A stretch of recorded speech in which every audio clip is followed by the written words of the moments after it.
Okay. So first let's open up with what were our successes and wins for the week? And then let's hear a challenge. Aratone, we'll leave yours for last. Yeah. What do we have? What successes and wins do we have for this week? Go ahead, Roddy, and then Spence.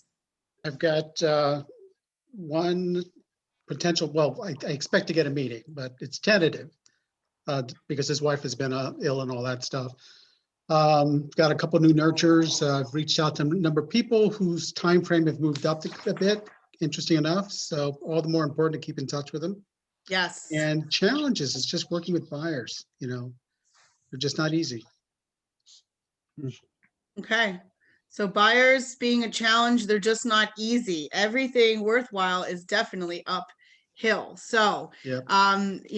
Buyers not being easy, if we could just win them with setting expectations of the market, if this is the time for them, this is the time for them to play in this market, great. If not, we're storing them away for when they're ready, when the market is ready for them, but we're going to stay in touch with them. So I don't want you guys to think that any lead is a bad lead right now, even with buyers.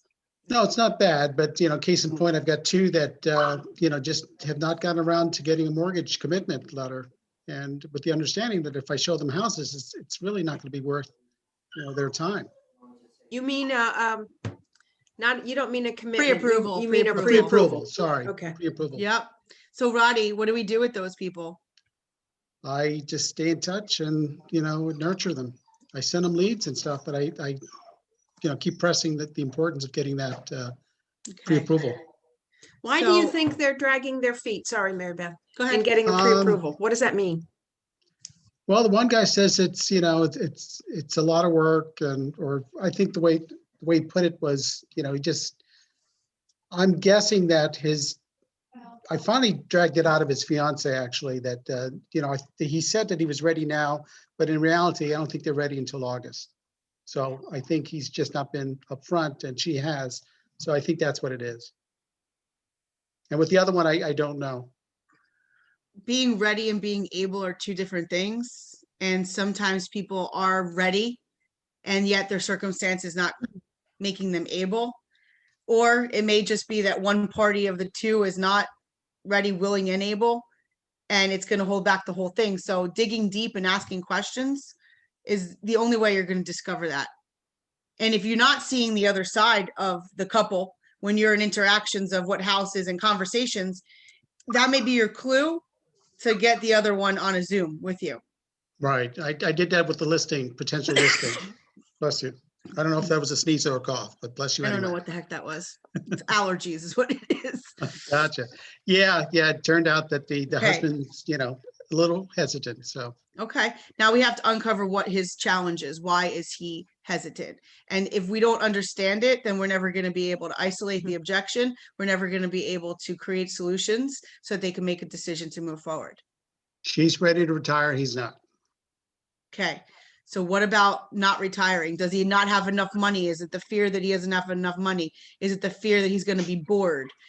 Because if it's fear of lack of purpose, we could figure that out for him. If it's the fear of money, he's got to get over that, or he needs a conversation with his financial planner to be able to get over that. So Right. understand we're not going to be able to solve all the things, but we can reveal it through asking questions. And Right, direct. exactly. And direct Yeah, be towards help. direct. Yeah. Sorry about the noise. I've got a St. Bernard puppy that just doesn't know how to That's quiet okay. down. He's adorable. We're okay Oh, with that. he's not adorable when he's barking at 3 a.m. Okay, so what other wins do we have for the week? Challenge I just hear is buyers not being easy. What other wins do we have? Kristen and then Spence. Sorry, Spence. It's okay. Oh, I'm sorry. Go I ahead, had Kristen. a buyer consultation and picked up a new buyer that will be ready within the month or so. Yay. Awesome. Um, Where'd they Challenge- come from? Sphere. Sphere. How did they agree to work with you? Through texting, calling, meeting? What happened? So she just called me and said, "Hey, I know you're in real estate and we're planning on buying." So How did she know you're in real estate? I post on Facebook occasionally, so I got to get better at it, but we need to identify the source of the call or the call to, right? We need to say, well, why did that happen? Aratone, we're going to talk about you too. Why did that happen? Where did I put myself? Why did that person call? I gotta do more of that. Mhm. Okay. My fear as a coach and as a manager in real estate for years and years and years is how much money do agents leave on the table or someplace because they're not in sufficient contact with the people who would use them. But if they're not top of mind, I just ouch it. I ouch when you, it ouches. It scares me. Scares you me. know, one of our agents has to go to a wake yet again, a third wake in like 2 months. It's insane. However, I said to her, I'm just saying, in my career of 17 years, I'm not being funny with this. When you're at a wake, when you're at a funeral, when you're at a wedding, at any kind of gathering, when did you last see your cousin and your sister and this one and that one? And yet they're seeing you, Kristen, on Facebook, and they're like, oh, wait, you know what? Kristen's in real estate. Ask her. And all of a sudden it turns into a real estate conversation at the wake, at the table, at the restaurant, you know, casually. You don't want to talk about it. You don't want to talk about business, but people need something to talk about. And real estate is something that becomes of interest. Mhm. So I like- make sure you're being purposeful when you find yourself in those places. Because Patty's right. It's nothing worse than you find out that your cousin went and bought without you and they didn't think that you did the area. Or forgot that you Yeah, were in real estate that's because I worse. hadn't heard from you in a while. Yeah. That's even worse. Okay. What it says to your friends and family when you're not telling them is that they're really busy and their company probably gives them like, they probably have so much business coming at them. I don't want to bother them. Our consumer does not understand how we generate business. We have to educate them. That's why inside the coaching lobby files, there's a script there. It's called the 6-point sphere conversation.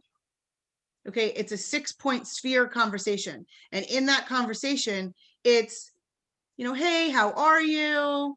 Great. You know, I want to thank you for all the business you've passed my way, or I want to thank you for always supporting me in everything I've done. You know, I'm in real estate now, right? Yeah. And 60 to 80% of our business comes from people we already know. It's insane how much business literally comes. Some of our top agents, they're not even looking for business anymore because their sphere of influence, that's where business is coming from. So know that, own that, and make that be convicted conversation with your sphere. And then your question to them is, you're comfortable giving me referrals, right? Right? Yeah, right. Because why? Because they may be getting their license, or their sister just got their license, or they didn't really like how you treated them, or they didn't even know you were in the business. And so you can clear that out right there. David? I just have to say this, and I love this topic you guys are talking about. What I really learned, you know me, I've lived in Ohio, California, Texas, New Jersey. I've learned to call my sphere of influence in all these different states and let them know I work with a company that's worldwide. So if you know anyone, it does not matter where they live and they're looking to buy or sell, call me. I can help them by making sure they hire the right agent. My best friend reached out to me. I'm helping her cousin in Atlanta by referring her a buyer agent that's going to help her buy. And I get 25% from that. So it's just about letting them know no matter where they are, you can help by putting them in touch with an agent who works like you that's going to look out for them. So having that conversation is important as well. Awesome. And if you don't know how to place a referral through command, learn how to do it. It is so easy. Yes, Patty, I would love to show them that one day because there is some confusion on, do I have to send the referral form? And if you are up on your command skills, you don't have to send referral forms anymore. You are literally sending the referral, and when they accept it, they have signed on the agreement that they're going to give you whatever percentage you put in that referral out to them. Stella, give me 1 second, and then I do have to get to Spence, but let me give me 1 second. After I'm going to explain to them though how much business comes from the sphere of influence, then I'm going to immediately say to them, so who do you know that I should know? Who do you know that needs to sell their house, buy a house in 2021? Nobody. Oh, well, what about at work? What about at the job? What about it? Nobody. Okay, cool. You know what? Listen, when you find someone, please give them my information, but also ask them for permission to give me their information. And you know why? Because what I find is a lot of times people they just assume that, like, listen, cousin Mary Beth, she's just so busy. They don't want to bother me. And I would love to reach out to them and help them just the way I would help you. So please let them know. If the best way, Patty, you could do it is you could put us on a 3-way text, introduce me. That would be awesome. Yeah. And for Mary the Beth, referrals, and bye. I love what you did. You helped them think. See, when you're talking to someone, sometimes their thought process is this big. And Mary Beth just expanded it by saying work, family, neighbors, relatives. All right. She did Yeah. it. She helped them think. Yep. Because they're not thinking that here's the other misconception. We can only sell Keller Williams real estate, or you can only see the Keller Williams listings. Like, they don't understand it. So we got to open up these conversations and let them know how they can help us, how we can help them. Okay, Stella, it was something that goes along with what we were talking about. Then I'm going to get Spence, then I'm going to get Parul. Go ahead, Stella. Yeah, along what you were talking about, I just had a conversation with my niece. Hi, how you doing? How are things going? How are things with the job? Well, she works in the city. She's working from home now. And she just told me they're closing 12 offices. And I was like, oh, wow, that's terrible. And I said, well, where are all those people in those 12 offices? Where are they moving to? And I said, refer them over to me. She goes, well, they're not moving into New Jersey. I said, it doesn't matter. It can be throughout the whole United States. I can help them. I can connect them. So I love that. That is a topic. win. I want you to offer her, and I know there's somebody on here that will do it with you. If you're nervous, I will do it with you if you need me to. You offer her a buyer seminar where all of those 17 people can just come on to a Zoom with you. You can get an attorney, you can get a mortgage lender, you could just talk about the process of moving, and you could just answer some questions for them that when they're ready to do this, you could refer them to the right agent. That's great. Thank you. I will definitely. You can connect on a one-on-one and we can figure out how to execute that, but do not miss that opportunity. Yeah. One of our OPs in our system had an opportunity like that. And she happened to live in Ridgewood, but there was a huge company going out. They were transferring a whole bunch of luxury type listing owners out. And she wound up picking up 8 or 12 listings that year because of that seminar. Okay. Awesome. Spence, what do you got? Give us a win for the week. We are officially under contract. Me and my wife. It took many contracts and offers. What the hell took so long? Tell everybody why it took so long. It's just crazy out there, man. I remember I called you, I was in Lake George and we put an offer in on that house. I went $50,000 over asking price and they still rejected it. And I was like, okay. What's the price point? What's the town? Please share with everybody. Well, the one that we're under contract, it's 700 and it's in East Rutherford. It's a 2-family investment property. Okay, 2-family investment property. And did you go over asking? I went under 30,000. Wow. Wow. Yeah. It's, Spence, you need to tell that story. Even though you're the buyer, you need to tell that story. I kind of leveraged the fact that the agent, she was very nice. She was, she showed us around because there's tenants still there. And the house needs some work. And I'm a contractor. I'm not afraid of doing work. I knew I was going to go and doing work at one of these houses. And she kind of told me that they had an offer that came in $100,000 under asking price. And I was like, oh, that's kind of crazy. And then she said they got another offer that was close to asking price, but they backed out because of the solar panel agreement that they had. So I was like, so you have no other offers on the table? And she's been on the market at that point for 3 weeks. So I offered 30,000 less and the next day they accepted it. That is awesome. Good Can job. I ask you though, is this normal that you would ask the listing agent some questions? Yeah. Yeah, I was poking and prodding the whole time. Patty, you've been very, tell me, what should they be asking the listing agent and what kind of information will be divulged? Yeah, I'm twitching here because the listing agent offended me greatly. All right, he or she did not do the fiduciary, because you know what? Minus the information about, gee, we had one offer 100,000 less and another 30,000 less, or whatever the numbers were. Would your offer have been so low? Probably not. Probably I was willing to come up more, but I saw an opportunity. I thought there was going to be more back and forth, but they just took it at that point. I think another factor was that the owner just moved to Georgia, so she kind of just wants to get rid of it at this point. the listing agent should never forget who they work for. Yeah. And the you. information they divulge can give leverage to the buyer. And Mhm. she did that. Number one, Yep. she's already moved on. She's in Georgia and she wants to get rid of this, about the 2 prior offers and why, which, the solar panels. I call it a Dick Tracy conversation. You want to find out exactly what's going on. Have they had offers? Do as much as you can. And you know what, Spence? You keep prodding, because if they're going to tell you, take the information. Yes. Yeah, But just that's- please, yeah. if you're the listing agent, don't be so Oh, no, never. forthcoming. And I would look at the MLS, see if you have any questions. Are there questions on what's included, excluded? Anything about easements or assessments?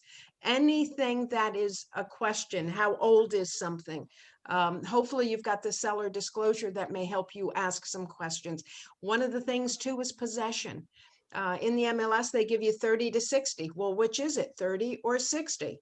Yeah, it's a big difference, and it can become a point of leverage between the sale price. So Bye, David. you're waving. Thanks for Dave. David just wanted to stop in. He wanted to check out everybody, say hi. So he's got to go on to another appointment. Thank you for joining us. Thanks, For letting me David. stop by. All right. See you guys. See you tomorrow morning. Yeah. Oops, Amen. no, I Be won't. there. Yeah, or will we? Yes, Yeah, you we will. will. Just, I'm just thinking between James Shaw, the book club, which we won't, they collide tomorrow, and then you're at 8:45. Mornings are busy, but they're inspiring. Yeah. They are inspiring. I will see you guys tomorrow morning. Thanks for letting me pop by. Thanks, David. Thanks, David. Bye. Patty, to your point though, these agents, I really love how you slowed that down for a second so that you guys all heard that. That agent did not represent that seller properly. Spencer just said he would have gone higher. He's the buyer. He was already conditioned to come at asking. That listing agent could have shut their mouth and just said, yeah, we had offers. Still Period. receiving them. Yeah, bring it. We'll put it in writing. And I got you, Roddy. And not to say that that seller wasn't for that, okay? If the seller said, tell them all the offers, I just want to get the hell out of here, I don't care. I just doubt that in this market that seller said that, Who would I give just money think that away? that agent took it upon themselves to say, I know what my seller's motivation is, and they just already left and they got to get rid of this house. And I just want to get under contract with this. This is embarrassing. My property should have went under contract already. And didn't think about how that affected the seller, which could have been an extra $30,000, $50,000 in Yep. their pocket. Yep. Roddy, is this something to attach on? Well, similar. I had that Okay. experience with, in a Totally got buying you. situation, and I called the agent directly. I noted that it had been on the market for 60 days, asked if they received any offers, said, yeah, just one for 500. They rejected it. So I offered 510 and they accepted it, but my buyer backed out. It just, I then we know. wonder why we I just have our asked. reputation. Come So on, guys. I hear you, and I'll give you on the flip side. So I had an agent, the other day, my husband and I were looking at a big property that just, it's an interesting property, and they have it listed at $499, but the value of it is really just in one unique lot. So I said, my husband and I are trying to come up to a price. I've walked this property twice now. I'm only getting us to the high twos. Like that was my text to her, just to put the waters out there, just to feel the waters. Her response back to me was, my seller already denied 3. That's definitely not going to do it. So now, for me, I was feeling it out to see where I could go, but she just did it again, Patty, right? She said, my seller denied 3. In my mind, here's what I'm saying as a very, skilled listing agent. Well, that's the damn price. Mhm. If she already got an offer for 3 in writing in this market, and that was the only offer they got, I am not off thinking 280 is the price on this. So what will I probably do? If we're interested, we'll probably come in right at 3 and say, well, here's your next opportunity to deny the $300,000 offer. Now the property is priced at 500. So if I wasn't, I'm not desperate on this property, but I would probably pay 350, 400 for the lot. It's got a creek in it. It's 6 acres, but I can find every Nice. reason as to why it's only 250, 280.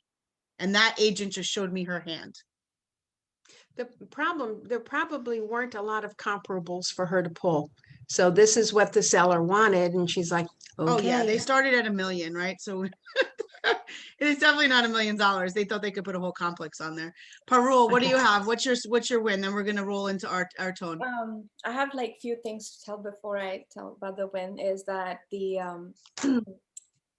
when you call your friends or family, I kind of say that I am going to get one client from you. I don't care how you get it. And one of my friends, she's in Florida right now vacationing, and I know that a couple of her friends are going to list their home. I said, you vacation as long as you want, but if I lose that listing, I'm going to come after you. So I know you're vacationing. I enjoy as much as you can. Give me their contact number. And she's like, oh, I don't know if I can do that. I'm like, get their permission. Oh, why don't I make them call you? I said, that never happens. So why don't I get their contact, make first initial call, and I'm not an agent, I'm a friend. I'm talking to them to make them feel comfortable. If they have any questions, I'm answering. I'm not even going for their listing. I'm not even going to help them with anything, just so that they start a conversation.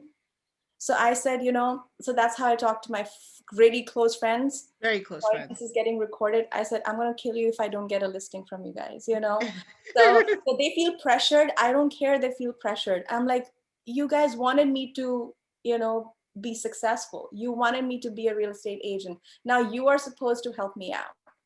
So I said, So what do you think?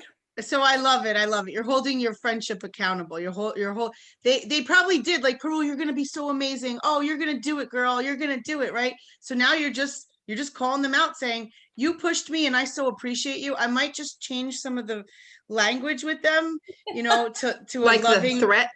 yeah, like a loving, encouraging way. Like, Peru, I tried the encouraging way already. Oh, it didn't work. So Okay. I'm like, it's been 5 months now, 6 months. Let's just put the encouraging words on the side. Let's just get the things, Get let's to business. get rolling, Ask So for the order. if they said, oh, soon the market's gonna be, you're gonna get listed. I'm like, no, the people who already have the listing are gonna go through the summer. So I'm like, I need it right now so that I can have throughout the summer. I'm not gonna wait for someone to come to me. So I'm like on top of them right now. I love that. Thank you for the advice. Okay. Dave, a win? Hey, how you doing? So I didn't list anything, but I'm finally moving. And I got my mailing list going. I have, let's see, a total of 363 people that I started a mailing list on. Oh, fantastic. And what area did you choose? So 110 of that is my inner circle. And the balance are places that I used to live that I'm very familiar with. And can really talk about, and even know people, from the areas. I love it. Now, 2 different types of mailers depending upon who it was. Let me ask you, do you feel empowered now that you actually have a designated audience? Yeah, I do. It made a difference. It made a difference. Now you're thinking of messages that you can actually send to these people. Absolutely. Fantastic. I've been working on getting my New York license. Okay. And so I took the test January 31st. And I had every step along the way, I've had to work it and wait a long time. So once I got it, I tried to apply online. And because I used my schooling from New Jersey to apply for that, it turns into a paper application. And getting answers during COVID takes a long time anyway. So I get all my answers. I'm ready to do it again. And then they keep coming up with one more thing.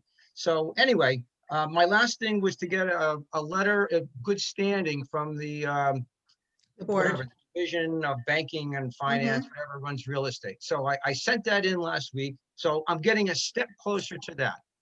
And then on top of it, my daughter's getting married in 2 months. So I'm starting to have a lot of conversations with friends and family who are going there. That's awesome. Perfect. The biggest win for me, I've been heavily involved in the stock market and doing actually very good. And that's been a home run. So I love it. Your energy is great. Another revenue stream here. And I'm looking to go. Well, you're going. You're not looking to go, you're going. And you use that You use that wedding list, okay? We're gonna Yeah, teach you how to yeah. use that wedding list. Alvar, one more, and then we're Yeah, gonna she's jump been- into, yeah. She's been go- very patient. You look very pretty today. Oh, thank you. You're welcome. Okay, go. I'm sorry, what was that? I said, okay, go. When you were talking about doing referrals through command before, that's only from KW to KW, correct? Correct. Like if I were to refer someone to, I don't Brand know, X. Yeah. Whatever. Yeah. how would we go about that?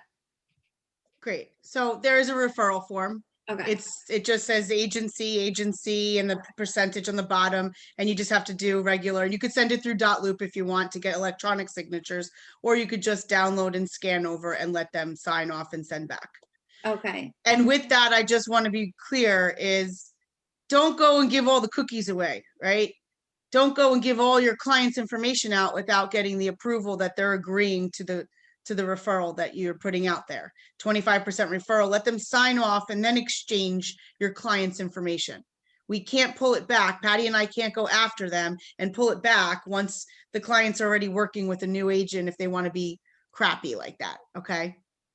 Also, be very, very careful if you're going out of our company and you're going to another state. You want to be sure that the person you're sending the referral to is trustworthy.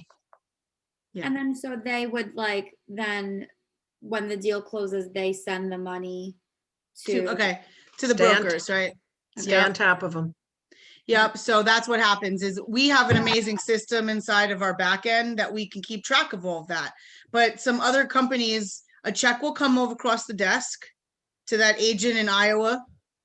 The check comes across, it never mentions the agent's name. So it's not going to say Alvar. It's not going to say KW Ridgeway. It's not going to say any of that. It's just going to be that client closing on that property, and that processor is going to have that check. Something's going to need to be there to prove why am I sending 25% of this check to Sally Ponchak, the broker of Ridgewood. Okay. Then once we receive the 25% check, guys, then that check processes just like any of your other checks. Okay. And the Okay? caution we're giving you is especially when you go out of system. Especially when you go out of the system. Yep. Inside the system, we can work it out. Yep. For sure, we have. Thank you. All right, and guys, referrals are a great source. I love that David said our company is a worldwide company. So when you're talking to those people coming to the wedding, Dave, and they're not even from New York, they're from Iowa, you're talking that, hey, my company is fantastic and it's worldwide. I have amazing business partners all through the world. I would love to hook you up with one of my fabulous business partners. Okay. So Aratone, tell me how you got this listing and what happened. Aratone got his first listing. Yay! That is the goal, guys. That is all the goal. Let's get some listings. So tell us how you got it, who it was, how easy was it? Tell us a little bit about your listing appointment as well. I really appreciate it, but pretty much it was my old high school coach who called me up one day out of the blue and asked me how seriously I'm taking real estate, and I said, yeah, very seriously, I'm doing it full time. And then he's like, well, I'm thinking about listing my condo and then buying a house after. So I said, all right. I was like, I'll put together a few things for you as far as a listing presentation, and I put together a CMA for him as well. And then we had an appointment on Friday. And then we've always been really close. So we talked for about an hour of that appointment about random stuff. And then another hour about it was figuring out a price range. So at first I gave him a $15,000 price range from 340 to 355. And then we agreed on 350. So that's how that went. And then, yeah, it was pretty smooth, honestly. It was honestly pretty easy to be. Now, did you take, no, you said a few key things, and Patty, take note of this, and I want you to chime in with some advice. So one of the questions he asked you, how serious are you about this real estate thing? Yeah. Okay. Every single person in your life is wondering how serious you all are about this real estate thing, because we've been told that you might last only 6 months, give it a year, you'll be out of the business within 3. Statistics show that only 25% will still be here after 2 years. Okay, so And that's the what they're Public That's might what they're- not know the number, but they know the feeling. Yeah, so that's what they're betting on. That they're assuming that you might be one of the 3 of the 4 that will fall off. You are not one of the 3 of the 4. You are here. There's a whole bunch that aren't here that might be part of the 3 of the 4. So you have to tell your story. Aratone, you just got licensed recently, but this should be a cue to you. Go put the suit on, go get your headshot, go out by, the waterfront, go out by the building. What do you want to sell? Go in the neighborhoods, get some pictures of you actually doing it, sitting at the desk, show the houses that you're viewing. You guys are going to preview houses. Here I am again, previewing houses. They're looking, how would this guy know that you were even in real estate? So this guy, he actually found me on Instagram. Okay. So He found you. yeah. Okay, I'm going to Twitch. Yeah, keep it there, Fatty, because I he know you're gonna have a whole bunch. So He follows my main account on Instagram, but I post the stories that I post on my realtor page. I post to my main account as well. So Sure. he saw that, and then I guess he saw it a couple days earlier, and then called me later on and said how seriously Sure. are you taking it. So do you guys think that this guy should be in Aratone's database? Yeah, okay. So we need to go into those social accounts. I know Patty's gonna hit on that, but how serious are you about real estate? That was the question he asked you. That's number 1. Number 2 is he said an hour of it was conversation. It is. Every listing appointment I've ever gone on, because you guys all know I could talk, it is, let's get to know you. How are you? How can I help you? Chit chat. Let's get comfortable with each other. This is the biggest asset you own right now. And then he broke out a CMA. Now, one thing you said, you gave him a $15,000 window. One thing I do want to teach you all about pricing is there are price points, right? When you go onto the computer and a buyer goes and searches, are they searching by $15,000? No, they're searching by $25,000, let's say. 3 to 3 1/4, 3 1/4, 350, 350, 375. If you're going into 600 or 700, they're searching by 50,000, 6 to 650, 650 to 7. I want you to understand that that's a price point. So when you're talking with sellers, it's just like, I want to hang this shirt on the rack. Am I going to put it, what price point am I putting it at that I'm going to be marketing it to the same buyer? So the $16 shirt is marketed to the same buyer that's looking at the $19 shirt, right? So when we're talking about the $319 buyer is the same as the $325 buyer. The $349, $45, $35, whatever, is the same as a $450 buyer. The minute, if Aratone told me he took the price over, if he took the price over to $355, he would be in a whole new price bracket. He would be right. competing with 300 to 400,000, 350 to 400, and he would have been at the lower part of that list. Instead, he put himself more valuable, pull into the 350 mark, and go right under the 350, so that everybody that's looking from 3 to 350 sees great value in our product. Now, maybe there's a chance that this guy gets 365, but if he goes and prices at 360, 365, he's competing with the $400,000 unit because of price points. Yeah, couple things. You might even want to make it, instead of what is it, 250, 350, make it 349,999, so that you're definitely below that it would show up on a search. Also, I often think you've all gone to supermarkets, right? And the end caps, that happens to be apparently the place that the manufacturers or the food producers want to be, the ends of the shelves. The place they also want to be is at eye level. All right. All the junk food for kids is on the lower shelf. Yep. Okay. Candy, lower shelves. Yeah, the junk food, cereal, all lower shelf. The adult stuff, and they pay extra. The manufacturers, the food producers, distributors pay extra to be at the adult eye level. That's what you're trying to get, is eye level with your clients. And sometimes if you use that analogy and say, so listen, do you really want to be on that top shelf where somebody's going to have to take a step up to even get to it? Right? Yeah. So just Great. a thought. I love it. Now, to that is if you are on the wrong rack, right? If you're on the wrong rack, and some of you have heard this before, but if you are on, and I go back into like, you know,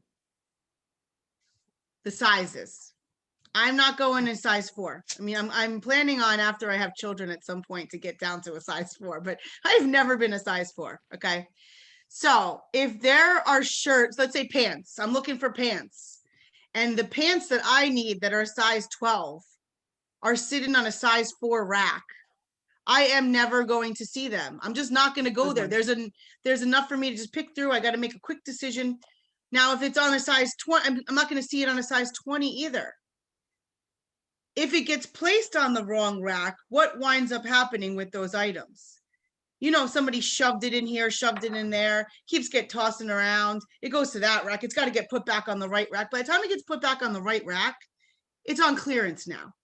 The whole new season came out. I love this analogy. This is beautiful. Sean Rawls. I love Sean Rawls, and Sean Rawls will come and talk, but it's a little political, so I got to see how I get Sean Rawls here.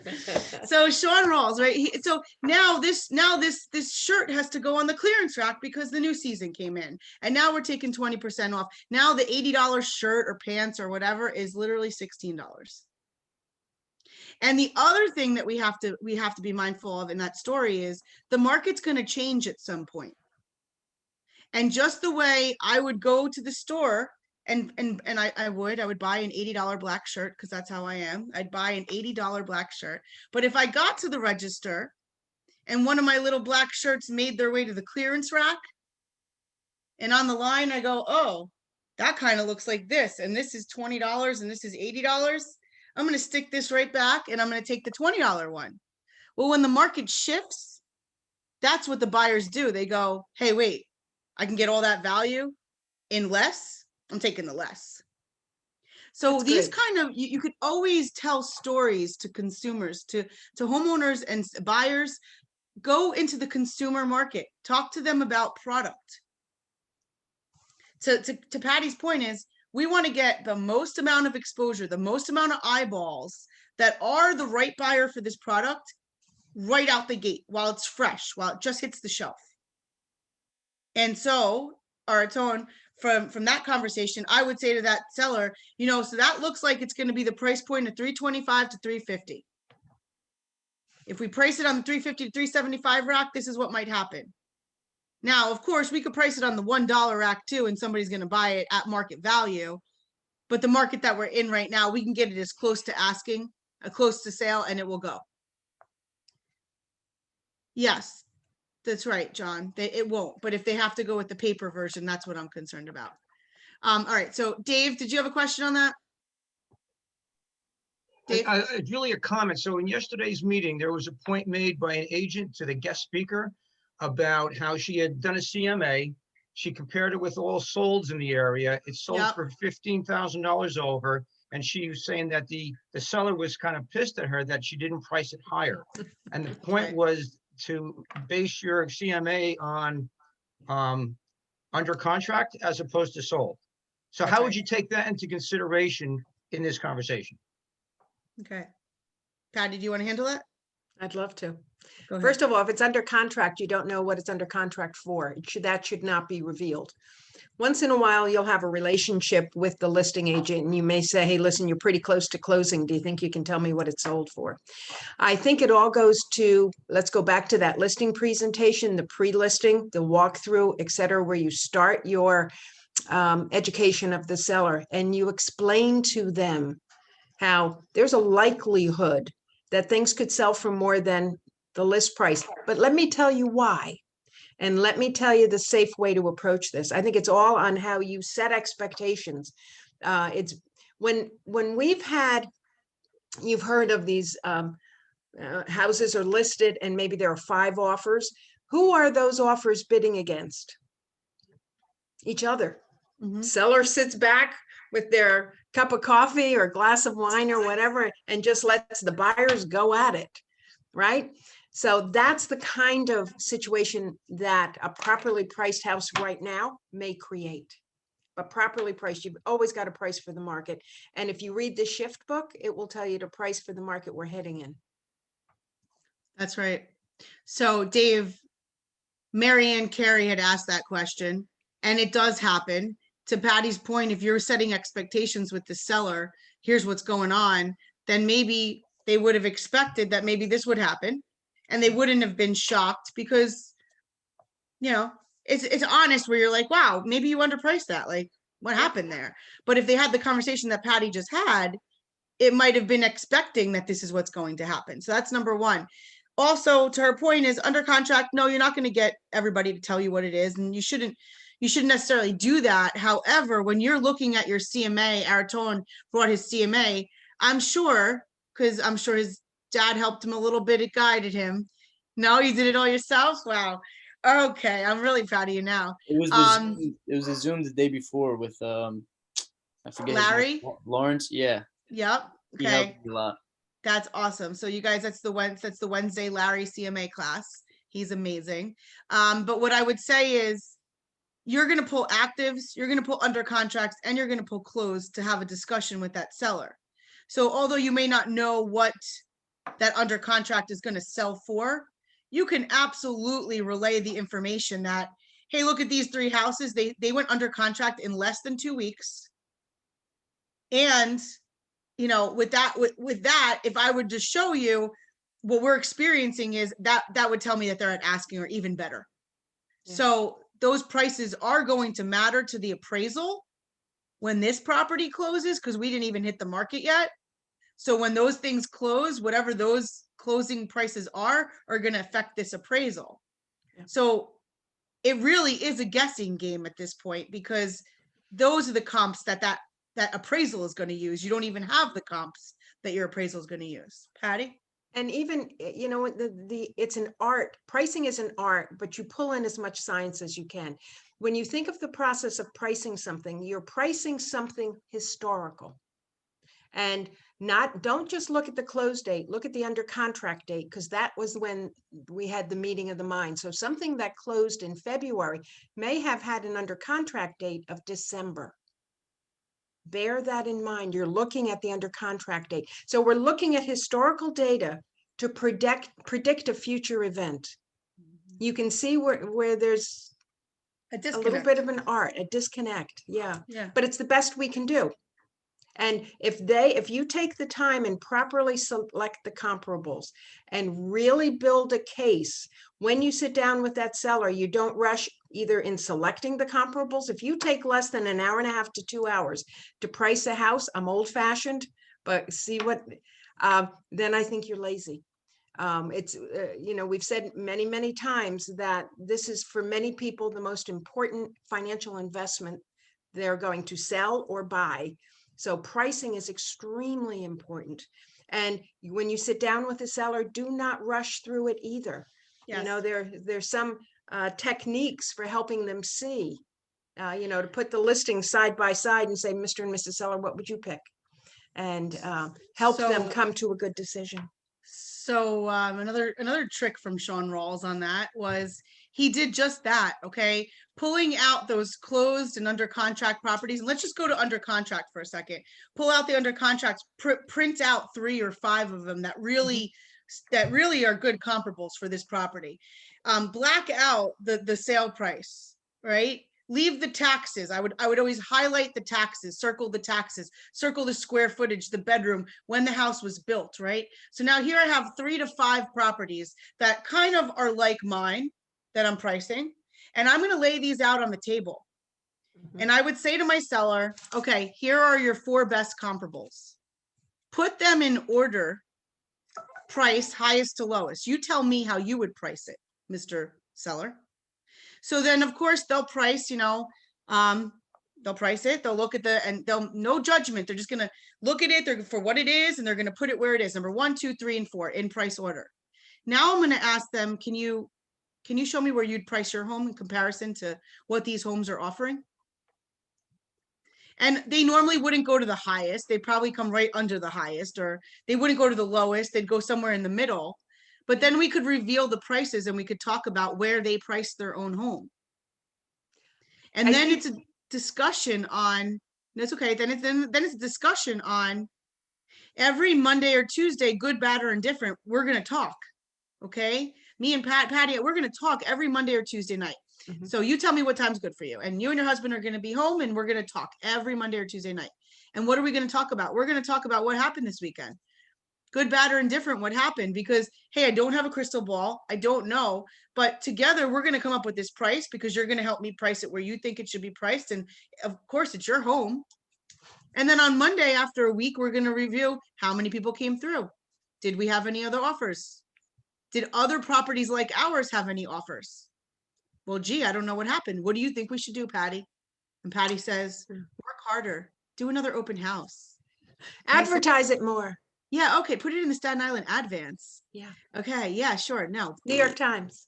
whatever. One more week, I don't care. I'll deal with the pain because now we're going to do it again. And then the next Monday, we're going to talk again. And I'll give Patty 2 weekends. If we have no offers and no prices, no offers and no showings, guys, this is a loser listing. We didn't price it right.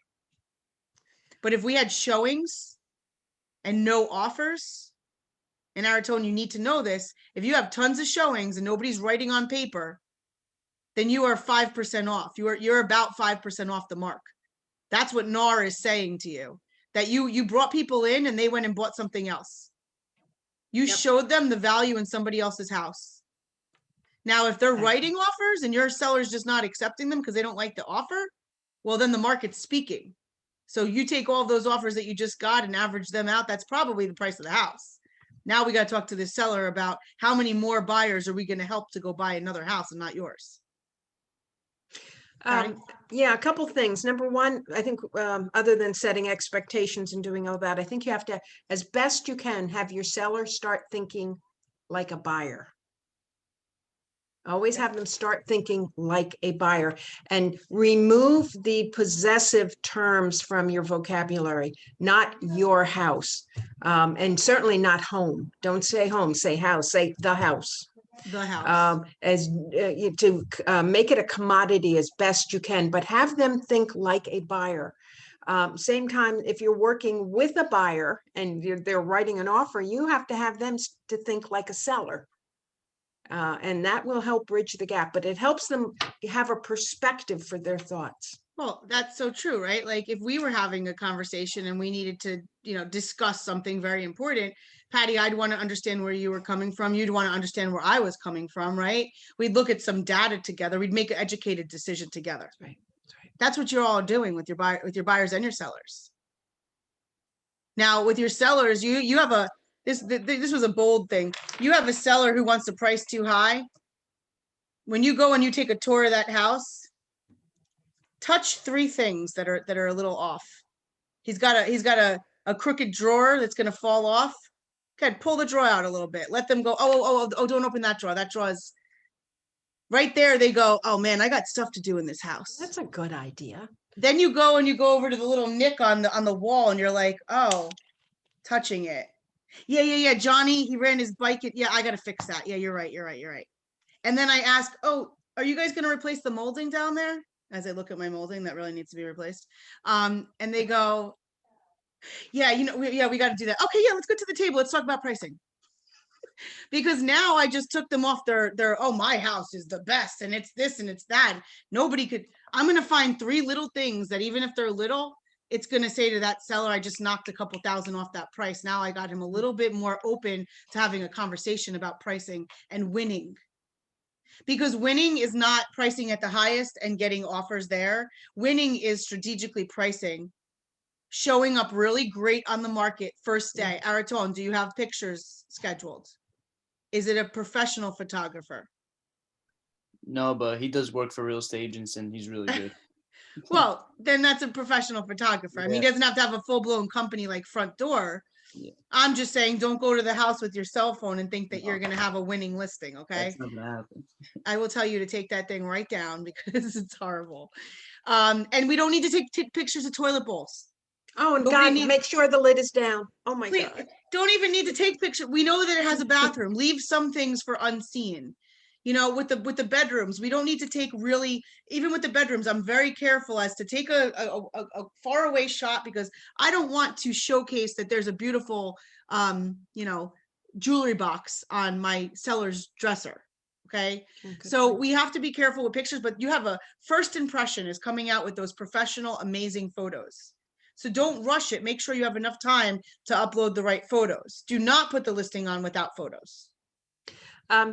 Getting back to your pricing point and touching three imperfections. I used to ask people, what were your concerns when you bought this house? That's a good And question. what did you do about them? That's great. All right, steep driveway, poor backyard, any number of things. What were your concerns when you bought it? Yep. And what'd you do about it? That's even a good question as you're prospecting with sellers. You know, if you start getting into conversation with them a little bit deeper, so that opens up for just another thing. Aratone, after you did your pictures, now what do you have? What's happening? What do you have planned for the week? So pretty much he's in there right now. He's touching up a couple things Okay. in the condo, and then I'm gonna go probably at the beginning of next week. I'll get in there and take pictures, and then once those pictures are all good to go, and then we'll finish up whatever process we have to talk about, and then I'll get it listed probably towards the end of next week. Okay, on the great. MLS. It will come on. You should probably put it on. And guys, be conscious of Holy Week, Passover, and Resurrection Sunday. Just be conscious of that. Also, the kids have spring break. So, you know, this is probably a time where people do shut down a little bit. My suggestion would be, if that's when this is all going to fall, you probably want to come on right after Easter Sunday, maybe even, you know, Wednesday of that week or so. So be conscious of that and where you come on in the week. So I understand Aratone, once he hits the market, he's really going to be expecting that this thing's going to be on the market for 2 weeks, maybe. And that's where you all need to make sure that you collect on those opportunities. Taking this listing, and I said to him in a text message yesterday, this is the beginning of his career. Don't take this for granted. One listing is the beginning of your career, because from this one listing, you have the opportunity to market for other sellers. You have the opportunity to market for other buyers. You now are put, and it's a condo, people are going to be flocking towards it. You're going to have other people in the neighborhood that are going to need to list. Now they want to know, what did you get for it? You want to invite them to a VIP open house. You want to meet the neighbors. You can circle prospect. Next week, I'd love to dive into what does all of that look like in and really capturing all the opportunities that come off of a listing. I was just going to say that because I was doing an open house, and the listing agent said, you know what, I know I should have done this before, and she did before. And I was helping her. She's like, can you stay here? I'm not seeing too much activity. Can I just go around right now and circle prospect while the open house is going on? And you know, she did. So I just wanted to know, how does that happen? What do you do? Sure. Let's talk about that next week, Parul. Let's definitely dive into, Patty, we'll talk all about getting that listing, the maximum exposure to get the most opportunities off of that one listing. And open houses is a big part of it, because that's kind of your window to corral the showings and drive the price up and get your buyers in front of you, the people that you can possibly work with, and Yeah, sellers. And yeah, pick up a buyer. And that's all in the timing as to when you put something on the market. Make sure you put it on so that you can do an open house on Sunday. Good point. If you're not available, I'm telling you, you're handing candy to a baby if you have to give somebody the first weekend of your brand new listing away. Mm-hmm. I hope that you all get to. Or if you list it on a Monday and it's under contract by Friday. We're not listing anything on Mondays, guys. Yeah. Because Patty just said it, right? It gets listed on a Monday. You got showings Monday, Tuesday. Before you know it, you're accepting an offer on Wednesday. Somebody's pushing out of attorney review by Friday, and you just lost all the opportunity the weekend. Yep. And once again, back to full circle, what Patty said in the beginning, who are you being fiduciary to? If you tell that seller, listen, I would not advise coming on Monday. I know you're super excited. You want to get on the market. Here's what I would advise. You go on a Wednesday or a Tuesday or Wednesday, it will hit the market. Showings will start Wednesday, Thursday. Even if we got an offer first day, we're not going to get out of attorney review before the weekend, which will give you all weekend to let any other buyer that's available on the weekend to come see this their chance to put an offer on your property. By Monday, we will go with an offer and you'll be in attorney review by Tuesday. Hi, kids. Hi, Stacy's kids. Ah, So I love dads doing their job. Rosalia, one more question, then we're gonna finish. I just got a text, someone's looking for a 1-bedroom condo in Fairlawn. There's nothing. Your condo wouldn't happen to be in Fairlawn, would it? No, I No. think Mawa. Mawa. call Zohar Zamir, see what he's got in his pipeline. Okay, I will. Yeah, Thank you. ask Haza too, and Ron Lagashi, they're all on that team. They Yep, work all over yep. Fairlawn for sure. Yeah. Okay, And Shayna there's none. Cohen. There's only one on the market right now. Okay. Yeah, But a great opportunity for you in those complexes where there are 1-bedroom apartments and you can either do a mailing or knock or whatever, get out there. or we have Cole Realty and we could pull the numbers in that complex and you can make phone calls. I'll talk to you later. If any of you do want phone numbers, like I just said, we have Cole Realty. Please just email the coaching lobby at kw.com and let me know what streets you want, or if you just want a radius around a listing. We'll pull what we can, which is out of Cole Realty. However, you also have Remine and White Pages, True People Search that you could use as tools to try to culminate the list of calls. Okay. Does Kohl's give emails? Cole does give emails. As to whether they're correct or not, it's just whatever emails we have, but they do give about 20% of the numbers wind up having emails. Okay. Do they It's give, helpful today. Oops, sorry. I'm Roddy? sorry, do they give names as well? Yep, names, physical address, cell phone, and email. Okay. What's the email address to request that? The coaching lobby Okay. at kw.com. Got it. Thank you. Okay, Patty, good, take us I out. was just gonna ask, was this helpful, guys? Do you feel like you've spent an hour that was worth it? Absolutely. Okay, Okay. all right, so what are we committing to for the week? Let's just shout it out or put it in the chat. What is your commitment for the week? Are we taking another listing, Araton? Are we writing up a buyer contract? Are we adding people to our database? Go ahead and just throw it in the chat or unmute yourself and share. I committed. I just want to get, I am getting a listing. Get it, girl. What are you doing, Kristen? Trying to get my offers accepted. Don't try, do it. Get your offers accepted. What else we got? Okay, if I could comment, I'm seeing some comments like database. What does that mean? Are you adding 10 a day? Do you have a goal of 100 by the end of the week? We can't measure just database. You can't measure to see if you've done getting new clients. How many buyers or sellers? By when? And look, wouldn't 1 or 2 be okay in a week? 1 new client every week is really okay, guys. 1 commitment a week is 52 clients for the year. Don't overwhelm yourself with you thinking that like Stella said she's gonna go get a listing. Go get it. Get that one and then get another one next month. You're still gonna hit the 100,000 one a month. So don't overwhelm yourself, but make commitments that you can actually keep. To Patty's point, database. What is that? Who wrote database and what is your commitment to the database? Yell it out. I did. Hi. What are you gonna do, Michelle? with Sorry that to call database? you out, Michelle, but it'll help No. you. I don't mind adding more people. I already did 1 smart plan, doing more smart plans, doing more calls, trying to find new ways to find buyers and sellers. So So working your database. constant goal, working database. Yes. Okay, now with that, here's some things that I'd like to hear from you, and we'll end on this, is I'm gonna make 50 contacts this week. I'm gonna add 20 people to my database. I'm going to take 1 listing. I'm going to write up 2 buyer contracts. I'm gonna get a buyer contract accepted. Not I'm gonna try to get a buyer contract accepted, Ms. Bajrami. I'm going to get a buyer contract accepted. I'm going to meet 5 new people this week and put them in my database. I'm gonna host an open house and connect with 2 people. I'm gonna make 25 phone calls.